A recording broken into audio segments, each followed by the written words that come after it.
रहीम अस्सलाम वालेकुम dear student, I am Kashif Sheikh.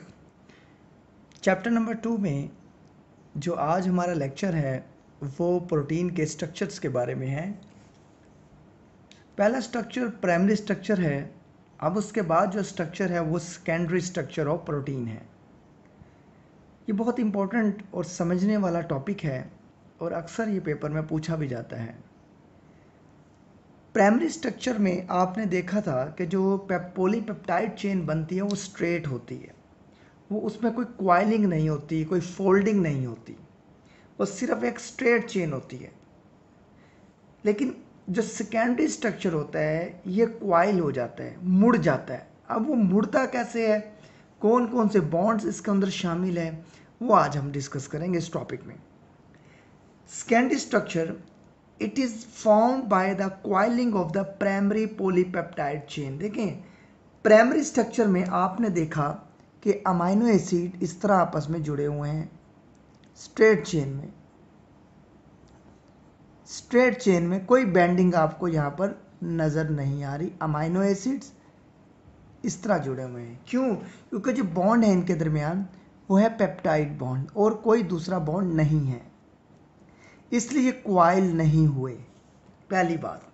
लेकिन सेकेंडरी स्ट्रक्चर तब बनेगा जब क्वाइलिंग होगी प्राइमरी पॉलीपेप्टाइड चेन की। जब पॉलीपेप्टाइड चेन क्वाइल हो जाएगी तब ये स्ट्रक्चर बनेगा। अब ये क्वाइल कैसे होगी ये भी अभी बना के दिखाता हूँ आपको।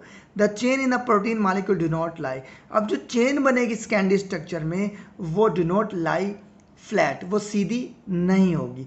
They usually into alpha helix and beta pleated sheet की फॉर्म में होगी। ये ज़हन में रखिएगा, ये बहुत इंपॉर्टेंट है। अक्सर पेपर में डिफ्रेंशिएट पूछा जाता है, अल्फा हेलिक्स और बीटा प्लेटेड शीट में फ़र्क बताएं। तो ये हमारे पास थोड़ी सी इन्फॉर्मेशन आई। अब हमने क्वाइलिंग करके दिखाना है। देखिए क्वाइलिंग क्या चीज़ होती है।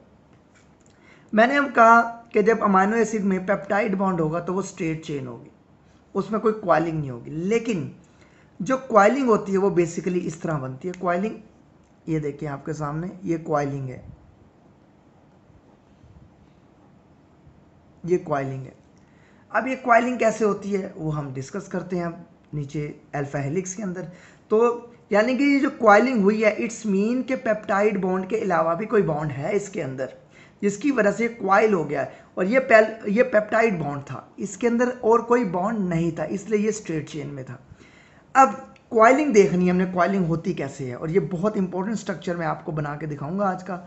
इसको आपने अच्छे तरीके से समझ लेना है। अल्फा हेलिक्स, अब इसको अल्फा हेलिक्स क्यों कहा गया, एक बात आपने ज़हन में रखनी है। क्योंकि जो भी हेलिकल स्ट्रक्चर होता है इसके अंदर वो राइट साइड से शुरू होता है, ऐसे, ये ऐसे क्वाइल होता है, ये अल्फा हेलिक्स का स्ट्रक्चर है। ये ऐसे राइट साइड से ऐसे क्वाइल होगा। अब ये क्वाइल क्यों हुआ, इनके दरमियान बॉन्ड है, इसके दरमियान कोई बॉन्ड है, इसका मतलब क्योंकि अगर ये बॉन्ड तोड़ दें हम तो ये दोबारा सीधा हो जाएगा, क्योंकि ये बॉन्ड ने उसको क्या कर दिया, फोल्ड कर दिया। अब इसी को हमने लेकर सारा अल्फा हेलिक्स पढ़ना है। It is most common secondary structure of the protein. बहुत सारे सेकेंडरी स्ट्रक्चर में मौजूद हैं स्ट्रक्चर, लेकिन अल्फा हेलिक्स उसमें प्राइम इंपॉर्टेंस रखता है, ज़हन में रखिएगा। बहुत सारे स्ट्रक्चर है सेकेंडरी में लेकिन अल्फा हेलिक्स उसमें इंपॉर्टेंस रखता है। It is found by the spiral arrangement. ये स्पाइरल अरेंजमेंट क्या होती है, ऑफ सम पॉलीपेप्टाइड चेन क्या होती है, स्पाइरल, सेम पॉलीपेप्टाइड चेन में स्पाइरल अरेंजमेंट। अब स्पाइरल अरेंजमेंट, ये स्पाइरल अरेंजमेंट है, जब कोई चीज़ इस तरह होने लग जाए उसे स्पाइरल अरेंजमेंट कहते हैं। ये देखें, ये स्पाइरल अरेंजमेंट है। अब ये कैसे बनी, ये डायग्राम है जो आप बना सकते हैं। देखें, अगर ये अमाइनो एसिड्स हैं, ये अमाइनो एसिड है सारे, ये इस तरह लगे हुए हैं। अब मैं कहता हूं कि इस वाले अमाइनो एसिड इसके करीब ले आऊं, पहले और तीसरे को एक दूसरे के करीब ले आऊं तो स्पाइरल अरेंजमेंट बन जाएगी। देखें, ये आपके सामने, ये देखें। अब इनके दरमियान जो बॉन्ड बन रहा है, अब ये देखें, ये बॉन्डिंग हुई, ये बॉन्डिंग हुई, ये बॉन्डिंग इनको करीब ले आई। पहले ये इस फॉर्म में थे, अब ये जो बॉन्डिंग आई है ये वाली, इसे कहते हैं हाइड्रोजन बॉन्डिंग। यानी कि हाइड्रोजन बॉन्डिंग से वो क्या हो गए, वो क्वाइल होना शुरू हो जाए। अब आप देखें आपके सामने क्वाइल हो रहे हैं, ये देखें ये क्वाइल होना शुरू हो गया, देखें ये देखें ये देखें, ऐसे क्वाइल होना शुरू हो जाएंगे। पहले इस तरह थे, पेप्टाइड बॉन्ड था, स्ट्रेट थे, लेकिन फिर स्पाइरल क्वाइलिंग हुई। कैसे हुई, जब उसके अंदर हाइड्रोजन बॉन्ड आ गया। इसका मतलब एक बॉन्ड आने से वो जो फ्लैट स्ट्रक्चर था वो क्वाइल हो गया। ये बात आपको अब समझ आ गई। The structure is very uniform geometric structure with 3.6 amino acid in each turn of the helix. यानी कि जो भी हेलिक्स का ये टर्न है, ये वाला टर्न, ये यहाँ से एक टर्न है ये, तो इधर से लेके इधर तक 3.6 अमाइनो एसिड्स हैं। अब इसका क्या मतलब है 3.6 amino acid in each turn of the helix. अब ये बात समझना बहुत ज़रूरी है, क्योंकि हेलिकल स्ट्रक्चर को बनाने के लिए किसका हाथ है, हाइड्रोजन बॉन्ड का। अब मैं आपको ये डायग्राम ड्रॉ करके दे रहा हूँ प्रॉपरली। अब देखें, सबसे पहली बात है कि अमाइनो एसिड का स्ट्रक्चर आपके जहन में होना चाहिए। अमाइनो एसिड का स्ट्रक्चर है, मैं 3 कलर यूज़ कर रहा हूँ ये शो करने के लिए कि अमाइनो एसिड के 3 पार्ट्स होते हैं। अगर मैं देखूँ तो एक पार्ट का नाम है अमाइनो ग्रुप,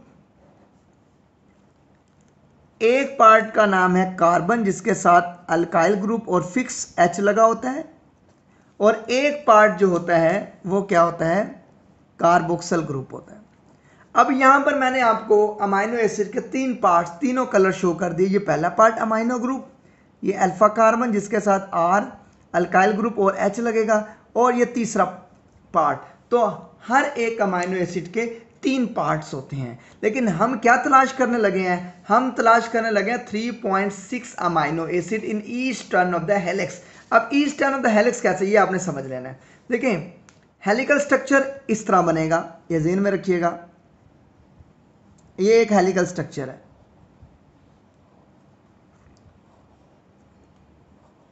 ये हेलिकल स्ट्रक्चर एक बना, तो इनके दरम्यान बॉन्डिंग हुई, यानी कि हाइड्रोजन बॉन्डिंग हो रही है। और याद रखिएगा, जो हाइड्रोजन बॉन्डिंग होनी है वो 2 ग्रुप्स के दरमियान होनी है। मैं आपको बॉन्डिंग करके दिखा देता हूं पहले, फिर मैं स्ट्रक्चर ड्रॉ करता हूं। अब ये अमाइनो एसिड का, अब बॉन्डिंग किसके दरमियान हो रही है, कार्बोक्सिल ग्रुप की अमाइनो ग्रुप के साथ। एक अमाइनो एसिड का कार्बोक्सिल ग्रुप दूसरे अमाइनो एसिड के अमाइनो ग्रुप के साथ बॉन्डिंग कर। कैसे, अब देखें ज़रा, आपके सामने ये स्ट्रक्चर है, मैंने अमाइनो ग्रुप को ड्रॉ किया, अमाइनो ग्रुप को मैं ड्रॉ कर रहा हूं, ये आपके सामने अमाइनो ग्रुप है।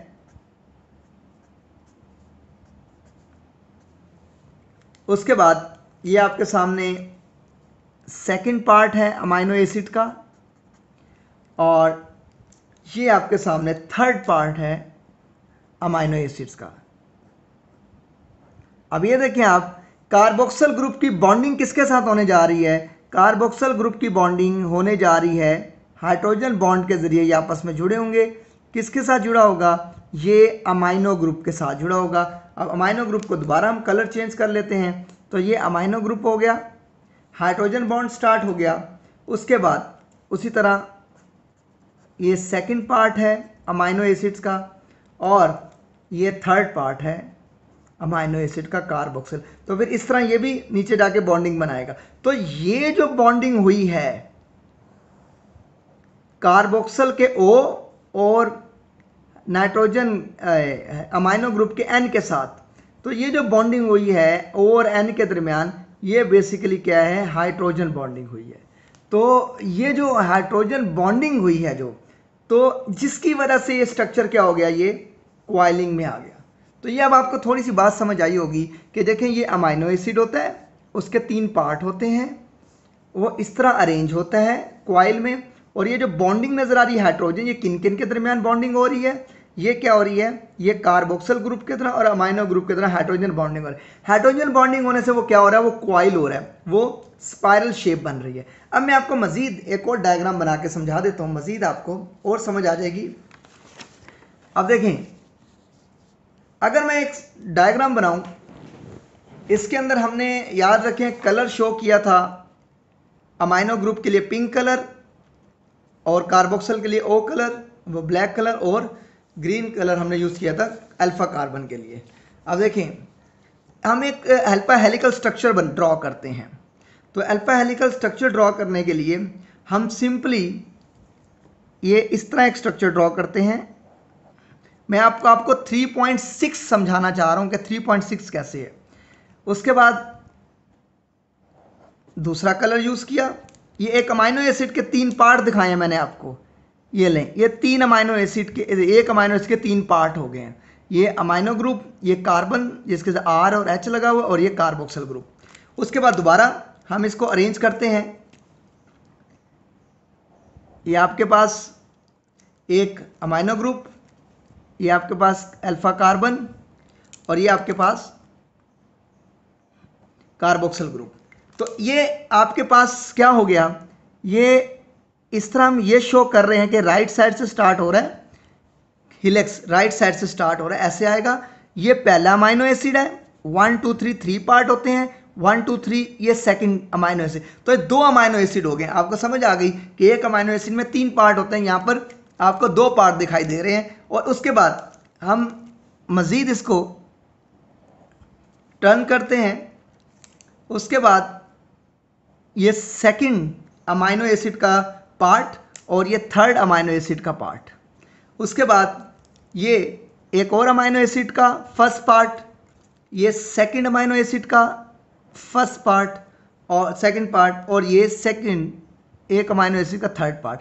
अब यहाँ से लेकर यहाँ तक कितने अमाइनो एसिड आए आपके सामने हैं, ये तीसरा अमाइनो एसिड, और यहाँ पर चौथा अमाइनो एसिड ख़त्म हुआ है।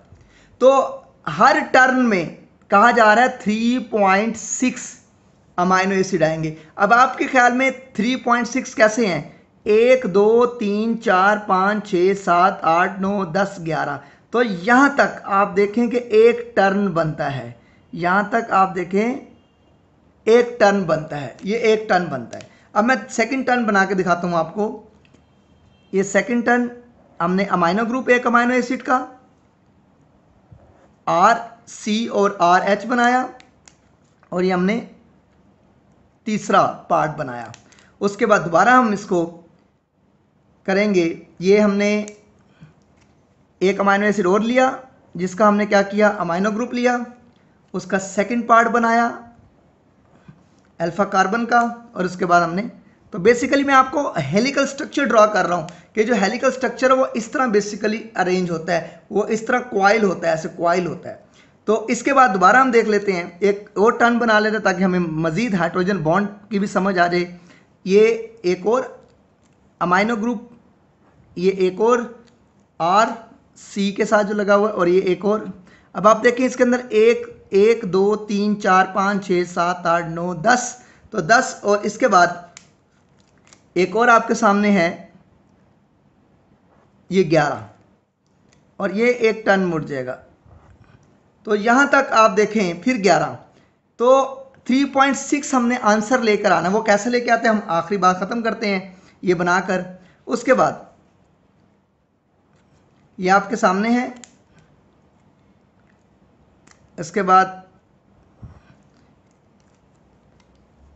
उसी तरह आपने बनाते जाना है, और इस तरह हमारा सवाल ख़त्म हो जाएगा ये। अब ये देखें, अब ये आपके सामने हेलिकल स्ट्रक्चर बन गया, ऐसे हेलिकल स्ट्रक्चर। मैंने उसको ऐसे बना दिया, मैंने इसको ऐसे बॉन्डिंग की। मैंने कहा था जो बॉन्डिंग होनी है वो कार्बोक्सिल ग्रुप की नाइट्रोजन के साथ होनी है। तो ये हाइड्रोजन, ये इस तरह बॉन्डिंग होनी। यहाँ पे हमने शो नहीं किया बेसिकली, लेकिन मैंने आपको ये शो करके दिखाया कि इस तरह बॉन्डिंग होगी। तो अब मैं ये बॉन्डिंग कर रहा हूँ जो हाइड्रोजन बॉन्ड को शो करेगी। देखें ये जो कार्बोक्सिल ग्रुप है ये जा रहा है, देखें अमाइनो ग्रुप के साथ, ये हाइड्रोजन बॉन्डिंग हो रही है। देखें ये हाइड्रोजन बॉन्डिंग हो रही है। ये कार्बोक्सिल ग्रुप जो है, ये अमाइनो ग्रुप जो है, ये देखें ये जा रहा है किसके साथ, कार्बोक्सिल ग्रुप के साथ। ये देखें ये अमाइनो ग्रुप जो है ये किसके साथ जा रहा है, ये कार्बोक्सिल ग्रुप के साथ। इधर देखें आप, तो ये कार्बोक्सिल ग्रुप जो है, या इसको कर लें, ये कार्बोक्सिल ग्रुप जो है ये अमाइनो ग्रुप के साथ। तो ये आपके सामने हाइड्रोजन बॉन्ड है, जिन्होंने इसको क्या कर दिया, क्वाइल कर दिया। अगर मैं हाइड्रोजन बॉन्ड तोड़ दूं तो सीधा हो जाएंगे।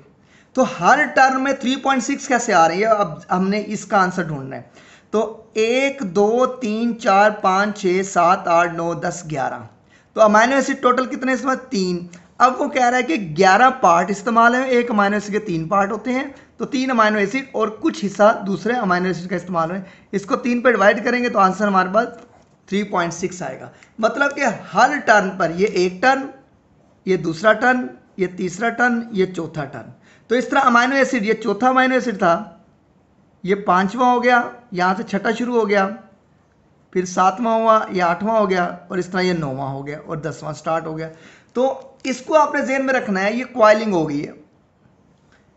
तो बॉन्ड किसके दरमियान बन रहा है, ये कार्बोक्सिल ग्रुप का अमाइनो ग्रुप के साथ, अमाइनो ग्रुप का कार्बोक्सिल ग्रुप का, अमाइनो ग्रुप का कार्बोक्सिल ग्रुप का, ऐसे बॉन्ड बनता जा रहा है। ये इसे हम कहते हैं हेलिकल स्ट्रक्चर, जो बिल्कुल सेम यही अरेंजमेंट आ रही है, क्योंकि बॉन्ड किसके दरमियान बना है, कार्बोक्सिल का हाइड्रोजन बॉन्ड और नाइट्रोजन की, जिसकी वजह से क्या होगी, क्वाइलिंग होगी। वरना वो क्या होती, वरना वो स्ट्रेट चेन ऐसे ही रहती।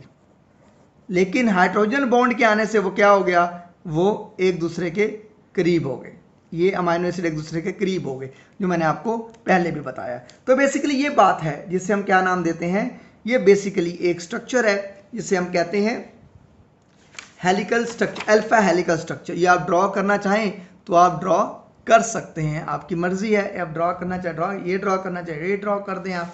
ये भी आप शो कर सकते हैं कि एक अमाइनो एसिड के 3 पार्ट होते हैं, जिसका कार्बोक्सिल ग्रुप अमाइनो ग्रुप के साथ हाइड्रोजन बॉन्ड बना रहा है, जिसकी वजह से क्वाइलिंग हो जाती है। अब ये क्वाइलिंग किस पैमाने पर होती है, ये आपके सामने दिखाया गया है। और हाइड्रोजन बॉन्ड है, अगर हाइड्रोजन बॉन्ड को तोड़ दिया जाए तो ये दोबारा सीधी हो जाएगी चेन। तो स्पाइरल अरेंजमेंट किस वजह से आई है, वो बेसिकली आई है हाइड्रोजन बॉन्ड। और हर एक के अंदर आपको 3.6 अमाइनो एसिड नजर आ रहा है। क्यों, क्योंकि इधर आपको हर अमाइनो एसिड के 3 पार्ट नजर आ रहे हैं। ये एक अमाइनो एसिड हो गया, ये दूसरा अमाइनो एसिड, ये तीसरा अमाइनो, चौथा अमाइनो एसिड। तो 3.6 का मतलब है कि इसके अंदर तीन पूरे अमाइनो एसिड और चौथे का कुछ हिस्सा इन्वॉल्व होता है इसके अंदर। तो हम इसको काउंट कर लेंगे तो 11 पार्ट बने हर टर्न्स के अंदर, 1 2 3 4 5 6 7 9 10 11। तो 3 पर डिवाइड कर देंगे। 3 पर क्यों किया, क्योंकि अमाइनो एसिड के 3 पार्ट होते हैं एक अमाइनो एसिड के। तो हमारे पास आंसर जो है वो 3.6 आया है। तो अब हम इसको आगे डिस्कस कर लेते हैं, सवाल ख़त्म करते हैं अपना। अब इसको हम डिस्कस कर लेते हैं। The structure is very uniform geometric. आपने देखा कितना फाइन स्ट्रक्चर था, किस तरह ज्योमेट्रिकल उसकी शेप थी। Structure with 3.6 amino acid in each turn of the helix. The helical structure is kept uniform. अब जो हेलिकल स्ट्रक्चर है उसको केप्ट यूनिफॉर्म किस तरह रखा गया, by forming of hydrogen bond. Formation किसकी हुई, हाइड्रोजन बॉन्ड ने उसको क्या बना दिया, बेसिकली उसने एक फाइन हेलिकल स्ट्रक्चर बना दिया। ये देखें, ये फाइन हेलिकल स्ट्रक्चर ऐसे बन गया क्योंकि हाइड्रोजन बॉन्डिंग है कार्बोक्सिल ग्रुप की अमाइनो ग्रुप के साथ। तो इस तरह एक फाइन स्ट्रक्चर बन जाता है बिटवीन द अमाइनो एसिड और सेम पॉलीपेप्टाइड चेन के दरमियान। उसके बाद नेक्स्ट हमारा है बीटा प्लेटेड शीट। अब बीटा प्लेटेड शीट दूसरा स्ट्रक्चर है सेकेंडरी प्रोटीन के स्ट्रक्चर में। These are formed by the folding back of polypeptide। अब फोल्डिंग, बीटा का मतलब ही फोल्डिंग होता है। फोल्डिंग, ये एक चीज इस तरह है वो इस तरह हो जाए, फोल्डिंग हो जाए। तो एक चीज का इस तरह हो जाना ये फोल्डिंग कहलाता है। तो ये हाइड्रोजन बॉन्ड है इसके अंदर। जैसे कि एग्जांपल सिल्क की, रेशम की दी गई है। In beta pleated sheet the hydrogen bonding, ये बात याद रखिएगा, इसमें भी हाइड्रोजन बॉन्डिंग है, exist between the amino acids of different peptide chain, polypeptide chain भी लिख सकते हैं आप, running parallel to each other, एक दूसरे से पैरेलल कर रहे थे। अब दोनों में फर्क देखें, ये hydrogen bonding same polypeptide chain के दरमियान है, सेम, और ये डिफरेंट, ये उसने खुद कहा different polypeptide chain running parallel. अब मैं 2 डायग्राम आपको बना के दिखाता हूँ। पहले मैं बीटा प्लेटेड शीट की बना के दिखाता हूँ, अब देखें, फिर मैं दोबारा इकट्ठी इन दोनों की बना के दिखाता हूँ, अल्फा हेलिक्स की और बीटा प्लेटेड की। बहुत आसान सी बात है, आप अच्छे तरीके से इसको समझें। देखें, ये अमाइनो एसिड जा रहे हैं स्ट्रेट चेन में, इसमें पैरेलल होते हैं ये जो डिफरेंट अमाइनो एसिड्स हैं ये, जैसे कि एलेनिन, ग्लाइसिन, सिस्टीन, ये डिफरेंट अमाइनो एसिड के नेम बोल रहा हूँ। तो ये आपस में देखें इस तरह टर्न्स जो लिया है इसने, बीटा प्लेट शीट पैरेलल, एक दूसरे के पैरेलल है देखें, और ये जो बॉन्ड बन रहा है, ये जो बॉन्ड बन रहा है ये हाइड्रोजन बॉन्ड बन रहा है, जिसकी वजह से एक चीज़ ऐसे थी देखें, वो क्या होगी, वो ऐसे हो गई। तो आप दोबारा देख लें, ये बीटा प्लेटेड शीट है, डिफरेंट अमाइनो एसिड है इसके अंदर, आप ये डायग्राम बना सकते हैं। और इस तरह ये जो बॉन्डिंग हुई है ये हाइड्रोजन बॉन्डिंग हुई है, तो इस वजह से इनकी शेप क्या होती है, फोल्ड हो जाती है, इस तरह ये फोल्डिंग हो जाती है, इसलिए कहा गया डिफरेंट। अब लास्ट में एक डायग्राम बनाते हैं, स्कैंडी स्ट्रक्चर खत्म करके हम टर्शियरी पढ़ते हैं। देखिए जी, ये आपके सामने एक डायग्राम है जो शो कर रही है बीटा प्लेटेड शीट को। मैं सिंपली ड्रॉ करके दे रहा हूँ, ये बीटा प्लेटेड शीट है, ये बात ज़हन में रखिएगा। और उसके बाद मैं हेलिक्स को शो कर रहा हूँ, ये हेलिक्स है जो इस तरह इसके साथ ऐसे कॉइल कर रहा है,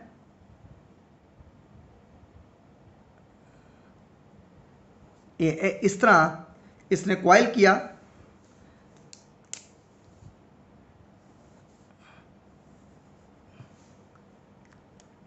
अब ये हेलिकल स्ट्रक्चर, आपके सामने ये हेलिकल स्ट्रक्चर है,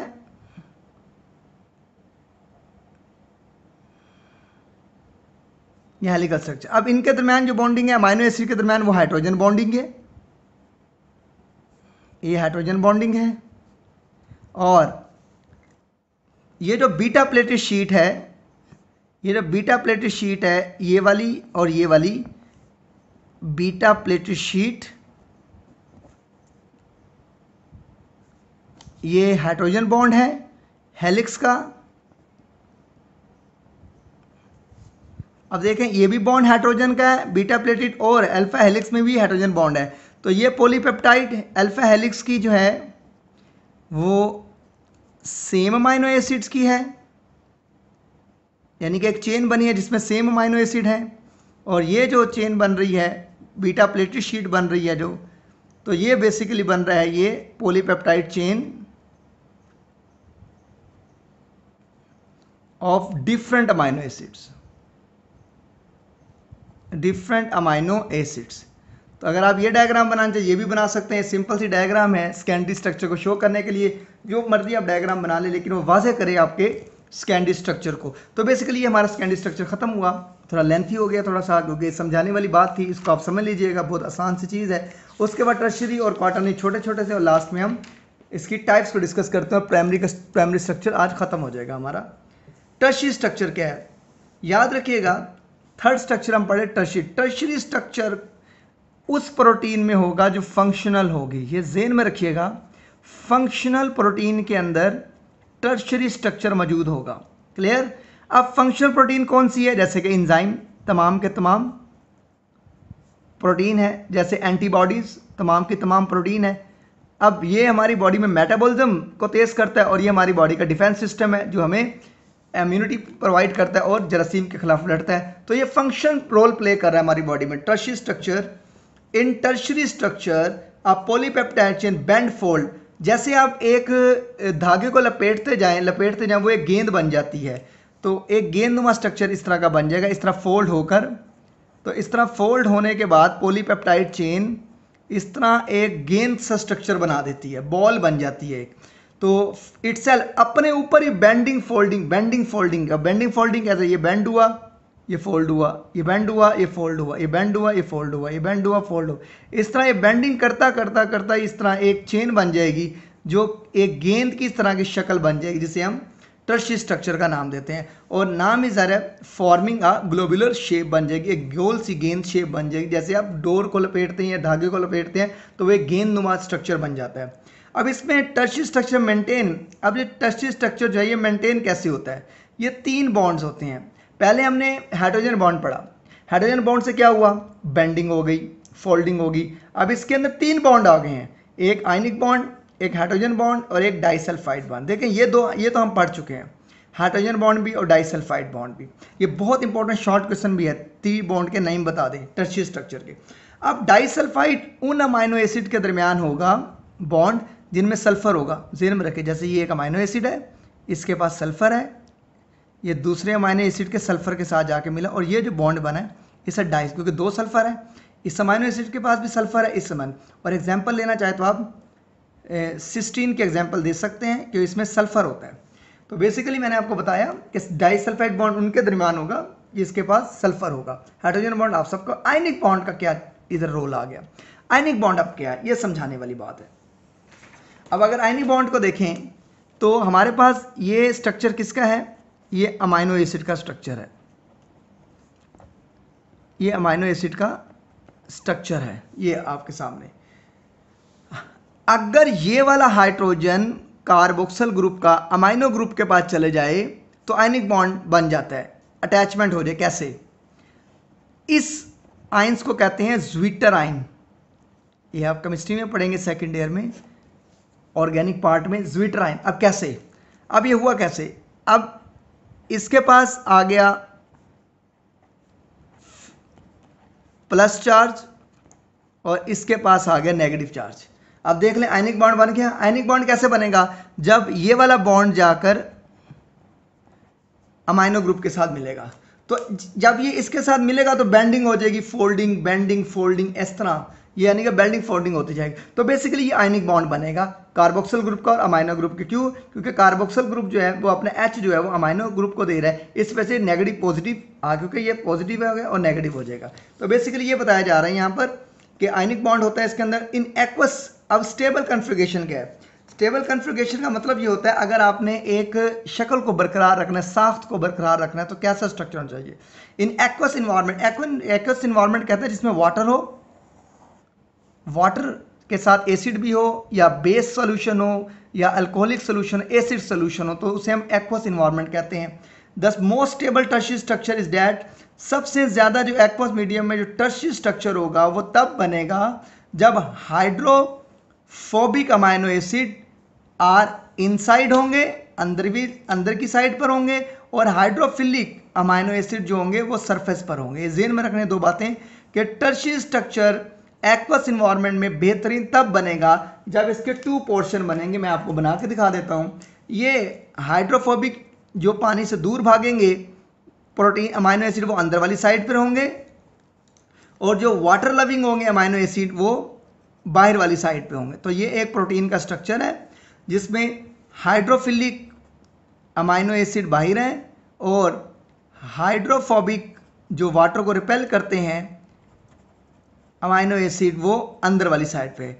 इसलिए ये फंक्शनल है क्योंकि वाटर को ये अट्रैक्ट करता है बाहर वाला हिस्सा, तो वाटर के साथ ये सोल्यूशन बना लेता है और इस तरह ये आराम से अपने काम परफॉर्म करता है, और अंदर वाटर जाता नहीं क्योंकि अंदर वाला हिस्सा जो होता है ये हाइड्रोफोबिक होता है। तो बात ज़हन में रखिएगा। तो ये स्पेसिफिक अरेंजमेंट बन जाती है। उसके बाद ये हमारा सवाल ख़त्म हुआ। टर्शियरी, अब क्वाटर्नरी देख लेते हैं, आखिरी बात है हमारी। उसके बाद हम क्लासिफिकेशन को देखते हैं, छोटी सी बात है। क्वाटर्नरी स्ट्रक्चर क्या होता है? Quaternary proteins are polymers of several tertiary structure. अब देखें, एक ग्लोबुलर स्ट्रक्चर बना, अभी हमने पढ़ा उसे कहा टर्शियरी। अब बहुत सारे टर्शियरी जब मिलेंगे तब कौन सा स्ट्रक्चर बनेगा? जब क्वाटर्नरी बनेगा। अब इसकी एग्जांपल आपके सामने हीमोग्लोबिन की दी गई है। अब आप सोचेंगे कि जो प्राइमरी स्ट्रक्चर उसमें भी हीमोग्लोबिन की बात की, उसके अंदर हमने स्ट्रक्चर की बात नहीं की थी, उसके अंदर हमने सीक्वेंस की बात की थी, अरेंजमेंट की बात की थी। यहाँ हम स्ट्रक्चर की बात कर रहे हैं कि बहुत सारे टर्शियरी स्ट्रक्चर, यानी कि गोल जो एक स्ट्रक्चर बना है वो बहुत सारे हो, क्योंकि आपने पढ़ा हुआ है कि हीमोग्लोबिन की टोटल कितनी चेन है? 4 चेन है। 2 जो है वो अल्फा हैं और 2 जो है वो बीटा हैं। एक में 146 है और एक में 141 अमाइनो एसिड है। तो ये 4 चेन्स बनती है। अब ये 4 चेन्स गोल होंगी, ग्लोबुलर स्ट्रक्चर की होंगी, और ये आपस में जुड़ी होंगी और ये गुच्छों की तरह का स्ट्रक्चर बन जाएगा, कॉम्प्लेक्स स्ट्रक्चर बनेगा। अब देखें कैसे। In quaternary structure the highly complex polypeptide chains are aggregated and held together। अब ये आपस में held together कैसे होंगे? by hydrophobic interaction। ऐसा बॉन्ड जिसमें वाटर रिलीज हो बॉन्ड बनने के बाद उसे हम हाइड्रोफोबिक इंटरेक्शन कहते हैं। हाइड्रोजन बॉन्ड और आयनिक बॉन्ड ये आप पढ़ चुके हैं। अब देखिए मैं आपको डायग्राम बना के दिखाता हूँ। अब आपको पता है कि जो ये जो हीमोग्लोबिन है इसकी 4 चेन है, 2 अल्फा 2 बीटा। एक ये चेन बन गई टर्शरी जो क्वाइलिंग होकर बॉल जैसा स्ट्रक्चर बना है, और दूसरी ये बन गई अल्फा। ये आपके सामने 4 चेन्स आपको नजर आ रही हैं। अब ये अरेंज कैसे हो रही हैं देखें, ये आपस में चेन अरेंज होके इस तरह आपस में जुड़ जाएंगी और ये किस तरह एक कॉम्प्लेक्स स्ट्रक्चर बन जाएगा। जैसे हम कहते हैं सारी आपस में मिलेंगी तो ये इस तरह का एक स्ट्रक्चर बन जाएगा जो कॉम्प्लेक्स बन जाएगा। तो ये टर्शरी स्ट्रक्चर है, टर्शरी आपस में मिल रहे हैं तो क्वाटरनरी स्ट्रक्चर। 3 बॉन्ड्स हैं। हाइड्रोफोबिक इंटरेक्शन वो बॉन्ड बनता है जिसमें से वाटर रिलीज हो, तब ये बॉन्ड बनता है। हीमोग्लोबिन, और ये आपको बताई जा रही है बात कि in quaternary structure the highly complex polypeptide aggregated, अब ये चारों चेन एग्रीगेटेड हो रही, इकट्ठी हो रही हैं, एंड हेल्ड टुगेदर बाय, और इकट्ठी हो रही हैं बाय इन बॉन्ड्स के जरिए। हीमोग्लोबिन उसकी एग्जांपल है जो कि प्रोटीन कैरी करती है ऑक्सीजन को, ऐसी प्रोटीन है जो ऑक्सीजन को कैरी करेगी। रेड ब्लड सेल पर मौजूद होती है ये, और क्वाटरनरी स्ट्रक्चर में मौजूद है, ये इसका स्ट्रक्चर है, और ये हमारी टिश्यू में ऑक्सीजन को पहुंचाती है। तो ये हमारा स्ट्रक्चर हो गया क्वाटरनरी। अब आखिरी बात हमारी है जिसे हम कहते हैं फाइब्रस प्रोटीन और ग्लोबुलर प्रोटीन में फर्क या क्लासिफिकेशन ऑफ द प्रोटीन। छोटी सी बात है, बहुत ही आसान सी बात है ये।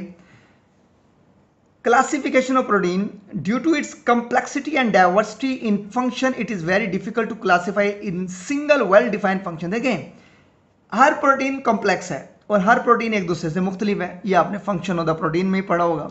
तमाम प्रोटीन एक दूसरे से मुख्तलिफ होती है और उनका स्ट्रक्चर भी डिफरेंट होता है, उनका फंक्शन भी डिफरेंट होता है, इसलिए उनको क्लासीफाई करना एक ही क्लास में ज़्यादा मुश्किल होता है। मिसाल के तौर पर अगर एक क्लास में 10 स्टूडेंट बैठे हुए हैं, 5 इंजीनियरिंग के और 5 मेडिकल के हैं, तो हम उसके 2 सेक्शन बना सकते हैं आराम से। लेकिन अगर एक क्लास में 10 स्टूडेंट बैठे हो और 10 के 10 डिफरेंट हो, कोई एफए का हो, कोई एफएससी का हो, कोई बीएससी का हो, कोई एमएससी का हो, कोई बीबीए का हो, कोई एमबीए का हो, कोई बीआईटी का हो, यानी कि मुख्तलिफ, तो हम इसको क्लासीफाई करना मुश्किल हो जाएगा। लेकिन फिर भी उन्होंने क्लासीफाई किया है, लेकिन इसके अंदर भी बहुत सारी तहफ़्फ़ुज़ात हैं, लेकिन उन्होंने इनको फिर भी क्या कर दिया, क्लासीफाई कर दिया है कि एक प्रोटीन जो होती है वो फाइब्रस होती है, रेशे वाली, और एक प्रोटीन होती है ग्लोबुलर जो गोल स्ट्रक्चर बनाती है। ये बात ज़हन में रखिएगा, ये बहुत इंपॉर्टेंट बात है, ये एमसीक्यूज पॉइंट ऑफ व्यू से बहुत अहम सवाल है।